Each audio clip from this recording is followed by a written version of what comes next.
हमारी संस्कृति, हमारे संस्कार सदा रहें हमारे साथ। सब्सक्राइब करें तिलक। हे रघुनंदन, ब्रह्म ऋषि विश्वामित्र के आश्रम में तुमने जो साहस, जो दिव्य पराक्रम दिखाया था, उसकी कीर्ति सुनने के पश्चात से ही हम तुम्हारे दर्शनों के लिए लालायत थे। हे महामनस्वी, अपने इस तपोवन में तुम्हारा आतिथ्य करके हमें ऐसे अलौकिक आनंद का अनुभव हो रहा है जैसे हमें अपने समस्त जीवन की तपस्या और साधना का सुफल मिल गया हो, जैसे हमारे संपूर्ण जीवन के पुण्य फलीभूत हो गए हो। हे मुनीश्वर, आप जिसका आदर करें वो बिना प्रयास ही बड़ा हो जाता है। आपके केवल दर्शन मात्र से ही मनुष्य सब दुखों से निवृत्त हो जाता है। धन्य हो राम, धन्य हो। मुनिश्रेष्ठ, मैं महाराज दशरथ का पुत्र राम आपके श्री चरणों में प्रणाम करता हूं। चिरंजीवी हो, यशस्वी हो। ये मेरा छोटा भाई लक्ष्मण है। कल्याणवस्तु। ये विदेहराज जनक की पुत्री और मेरी कल्याणमयी भार्या सीता है। अखंड सौभाग्यवती भव। ये गंगा पार के प्रदेशों में निषादों के राजा गुह मेरे मित्र हैं। वन में हमारी सहायता के लिए थोड़ी दूर तक आए हैं। हम तो आपके सेवक हैं मुनिराज। आयुष्मान भव। हे रघुनंदन, आप सबका हमारे आश्रम में स्वागत है। अर्घ्य ग्रहण करो। सदानंद,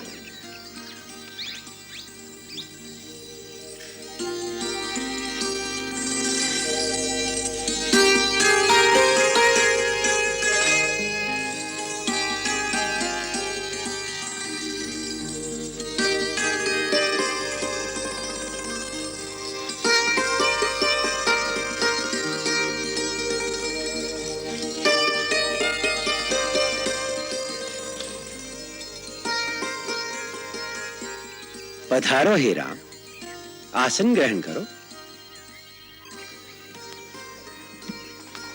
बैठो विदेह।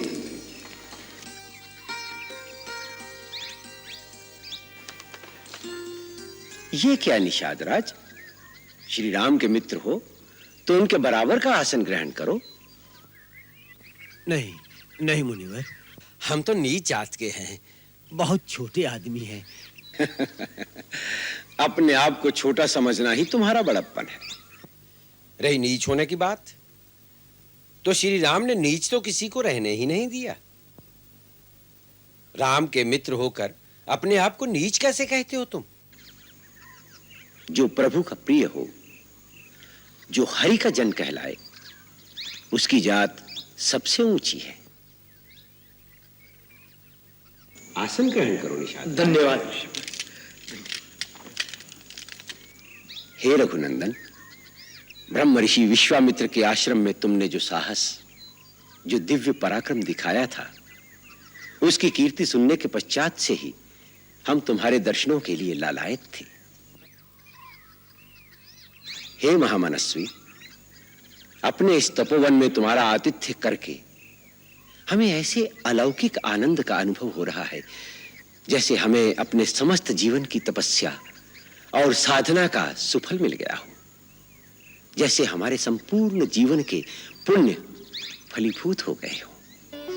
हे मुनीश्वर, आप जिसका आदर करें वो बिना प्रयास ही बड़ा हो जाता है। आपके केवल दर्शन मात्र से ही मनुष्य सब दुखों से निवृत्त हो जाता है। धन्य हो राम, धन्य हो। बस एक ही बात हमारे मन को खिन्न कर रही है। हमारे परम मित्र महाराज दशरथ ने बिना अपराध ही तुम्हें वनवास कैसे दे दिया? आप तो त्रिकालदर्शी हैं, सर्वज्ञ हैं। आप तो जानते ही हैं कि पिताश्री ने मुझे वनवास देकर मुझ पर इतना उपकार किया है कि मैं आप जैसे पुण्य तीर्थ महात्मा के दर्शन कर सका। हे पुरुषोत्तम, अपनी मर्यादा के अनुकूल ही निर्विकार भाव है तुम में। बिना किसी अपराध के निर्वासित होकर तुम वनवास के दुख भोगोगे, ये बात सोचकर हमारा हृदय अत्यंत व्यथित हो रहा है। विश्वास कीजिए पूज्यवर, मैं सौगंध से कहता हूं, लेश मात्र भी दुख नहीं है वनवास में। अत्यंत आह्लादकारी अनुभव हो रहे हैं वनवास के नवजीवन में। आप जैसे महामनीषों, मुनियों और तपस्वियों के दर्शन होंगे। भांति भांति के साहस, सत्कर्म और असहाय जनों की सेवा के सुअवसर प्राप्त होंगे। धन्य हो रघुकुल केसरी, धन्य हो। तुम्हारा आत्मबल, तुम्हारा आत्मविश्वास हम तपस्वियों से बढ़कर है।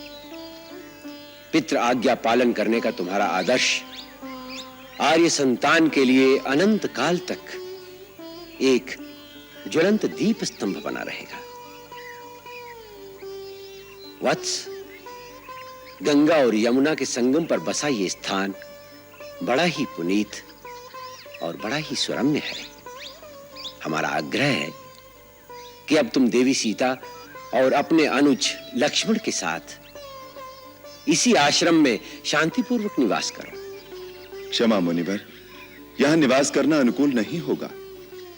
क्यों वत्स? तीर्थराज प्रयाग की पावन भूमि पर वास करने में क्या बाधा है?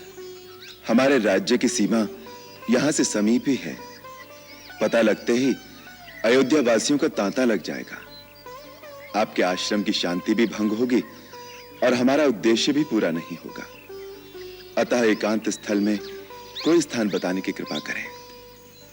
यहां से 10 कोस की दूरी पर चित्रकूट नाम का एक परम पवित्र और बहुत ही रमणीक पर्वत है। वहां भी अनेक साधक तपस्वी अपनी अपनी तपस्या में लीन रहते हैं।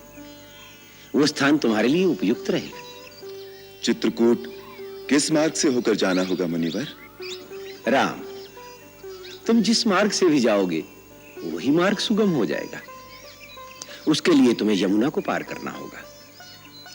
वहां कोई नाव नहीं मिलेगी। निषाद राज तुम्हारे साथ हैं। इनकी सहायता से बांसों का एक बेड़ा बना लेना। उस पार कुछ दूर चलकर श्यामवट नाम का एक पवित्र वट वृक्ष मिलेगा, जिसकी छाया में कई सिद्ध पुरुष अपनी अपनी तपस्या में लीन हैं। वो दिखाई नहीं देंगे। उन्हें प्रणाम करके उनका आशीर्वाद ले लेना। वहीं से तुम्हें चित्रकूट का पथ मिलेगा। राम, तुम्हारा वनवास जगत के लिए कल्याणकारी सिद्ध हो। हम पिता के समान सदा तुम्हारी कल्याण कामना में लीन रहेंगे। जो आज्ञा मुनिवर।